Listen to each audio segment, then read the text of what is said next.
तोरा बहिन पे जाके है अटकल बा। हमर दिल सुनाए भौजी तोरा बहिन पे जाके है अटकल बा।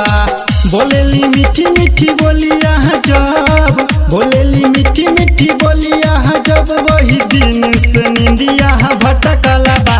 हमर दिल सुनाए भौजी तोरा बहिन पे जाके है अटकल बा। हमर दिल सुनाए भौजी तोरा बहिन पे जाके है अटकल बा। बोलेली मीठी मीठी बोलिया जब, बोलेली मीठी मीठी बोलिया जब, वही दिन से निंदिया भटकल बा। हमर दिल सुनाए भौजी तोरा बहिन पे जाके है अटकल बा।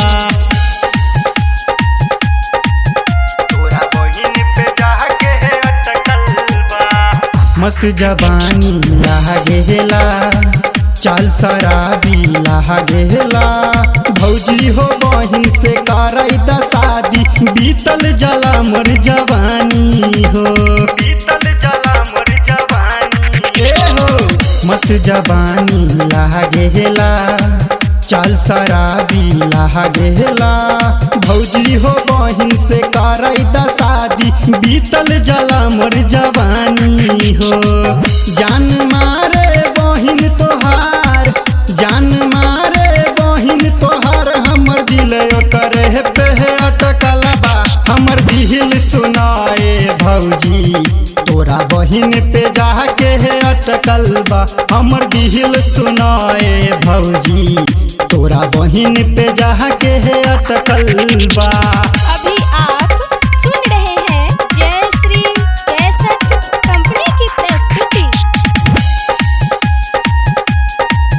तोरा बहिन पे जाके है अटकल बा। गाल गुलाबी लागेला, कमर कमानी लागेला, जींस पहिर जब चलेली रहिया, दीपक दीवाना भइल बा, दीपक दीवाना भइल बा।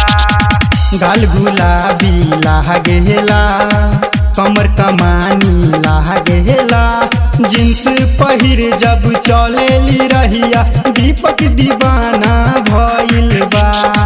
शिवम आदर्श के दीवाना बना के, वैभव प्रिंस के दीवाना बना के, काहे सुसंत के ही तरह पावेला। हमर दिल सुनाए भौजी तोरा बहिन पे जाके है अटकल बा। हमर दिल सुनाए भौजी तोरा बहिन पे जाके है अटकल बा।